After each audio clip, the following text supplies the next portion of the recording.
করে কেটে ভালো করে প্রেসার কুকারে আলু আর কাঁচা কলা সেদ্ধ করে নেব। খোসা ছাড়িয়ে নিয়ে আলাদা করে রেখেছি বাটা খাওয়ার জন্য। আর এদিকে কাঁচা কলাগুলো করে স্ম্যাশ করে নিয়েছি আদা, জিরে, লবণ, হলুদ গুঁড়ো আর লঙ্কা গুঁড়ো দিয়ে। এবারে ভালো করে মেখে গোল গোল আকারে গুঁড়ে নিয়ে ডুবো তেলে ভেজে দেব। খুব হাই ফ্লেমে ভাজবো না, তাহলে ফেটে যাওয়ার চান্স থাকে।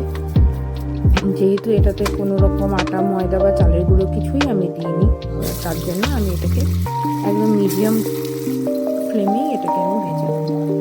এটা খুব সফট হয়, লাল লাল করে ভেজে তুলে নেব।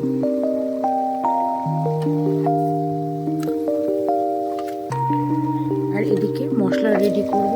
আদা বাটা, জিরে বাটা, লঙ্কা বাটা, বেসিক মশলা দিয়ে রান্নাটা করব। এবারে ফ্রাইং প্যানে তেল দিয়ে জিরে ফোড়ন দেবো, তেজপাতাও ফোড়নে দেবো।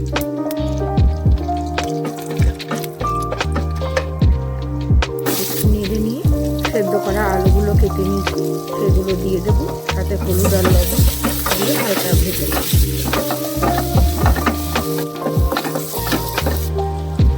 ভাজা হয়ে গেছে, এবারে মিক্সি থেকে মশলাটা দিয়ে দিলাম আর দিলাম খানিকটা টমেটো।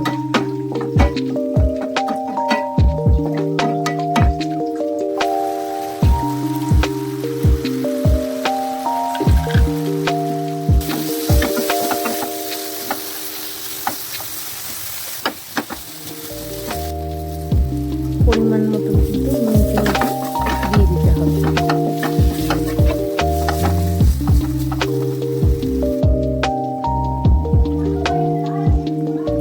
যেহেতু আলুগুলো সেদ্ধ করাই ছিল, তাই খুব বেশি জল দেব না। আমার যতটা গ্রেভি প্রয়োজন ততটুকুই জল দেব। গ্রেভিটা ফুটে উঠলেই আমরা যে বড়া করে রেখেছি সেই কাঁচা কলার বড়াগুলো দিয়ে দেব। দিয়ে ঢাকা দিয়ে বেশি না, খানিকক্ষণ মানে 1 মিনিটের মতন ফোটালেই রেডি। ঘি গরম মশলা দিয়ে কিন্তু নামিয়ে দেবো। খেতে খুবই ভালো, খুব সিম্পল রান্না, খেতেও খুব সুন্দর। ট্রাই করে দেখতে পারেন।